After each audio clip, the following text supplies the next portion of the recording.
Welcome to the 5-Minute Real Estate Fix. I'm Chase with the Whitney team, First Team Real Estate. Buying your first home is exciting, but let's be real, it's also a bit terrifying. One minute you're picturing yourself hosting family holidays in your dream kitchen, and the next you're wondering if you're making a huge financial mistake. If you're feeling that mix of anticipation and anxiety, you're not alone. Most first-time home buyers experience the same emotions, but here's the good news. You can turn those nerves into confidence by focusing on the right things. Today, we're going to cover key strategies that help you manage home buying anxiety, make smart financial decisions, and move forward with confidence. Be sure to check out our full article on this topic at 4realestatehelp.com/blog. That's the number 4, realestatehelp.com/blog. Now let's dive right in. One of the biggest reasons first-time buyers get overwhelmed is seeing that massive price tag on a home. $1 million house might feel completely out of reach, even like monopoly money. But when you break it down into monthly payments, it starts to feel more manageable. Think about it like this. When you rent, you don't consider the entire value of the home you're renting, right? You focus on what you pay each month. Homeownership works the same way. I've told buyers for years that once you've purchased the home and told your friends and family what you paid for it, the purchase price becomes somewhat irrelevant. Focus on the monthly cost you're agreeing to for a 30-year term, which will make it much more palatable. And if you're securing a fixed-rate mortgage, remember that your principal and interest payments will not change for the life of your loan, compared to rent, which generally increases year after year. Let's say you're looking at $1 million home and you put down, say, 9% or $90,000. Your mortgage payment is spread across principal, interest, taxes, and insurance, or PITI. And if you're looking at a lower down payment option down to even 3%, the upfront cost is even lower. Just know that when you have mortgage insurance, it'll add about $100 to every $100,000 borrowed. The important thing is that these costs are temporary, and once you've built enough equity, you can get the mortgage insurance removed. And if you're not sure what your monthly payment would look like, use a mortgage calculator. Plug in different down payment amounts, interest rates, and home prices to see what your actual monthly payment would look like. When you focus on the monthly payment instead of the overall price, homeownership becomes more achievable.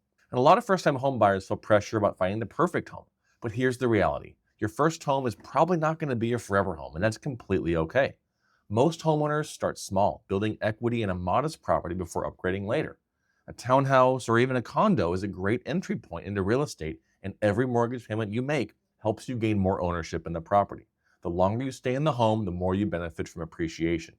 Home values tend to rise over time, and making small extra payments, if you can, towards your mortgage can help you build equity faster. Even just an extra $100 a month on your loan can shave off years of your mortgage and thousands of dollars in interest. When the time is right, you can leverage your equity to move up into a larger home or a more desirable location. Your first home is just the beginning. And one of the biggest fears new homeowners have as well is unexpected repairs. Unlike renting where you can just call the landlord, homeownership means taking care of things yourself. A good rule of thumb is to save $1 to $2 per square foot of your home for maintenance costs.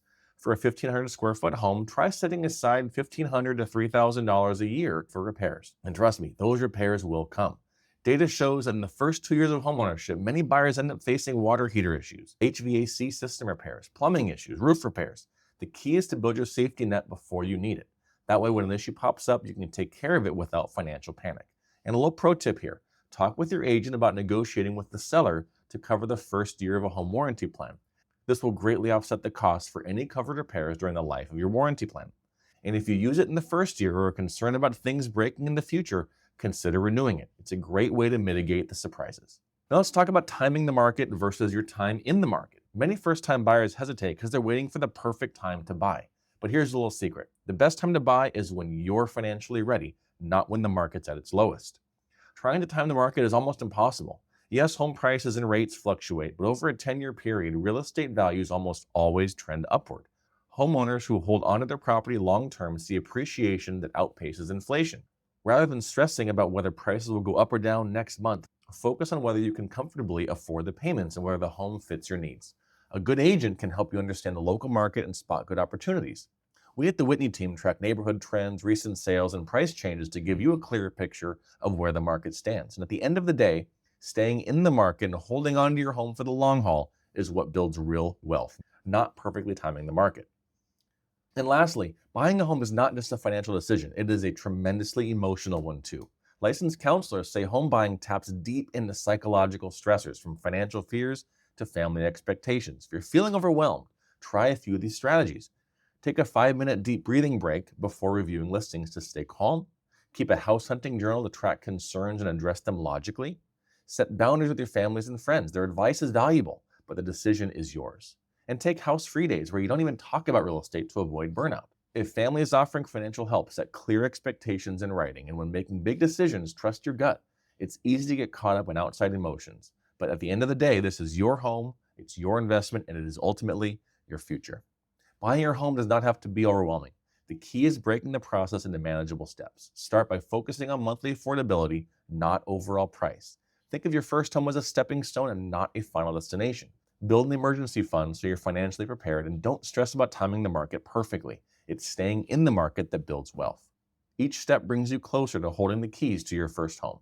All right, that's your 5-minute real estate fix for today. If you found this helpful, please check out the full article at 4realestatehelp.com/blog. That's the number 4, realestatehelp.com/blog. Thanks for tuning in. I'm Chase with the Whitney team, and I'll see you around town around the next episode.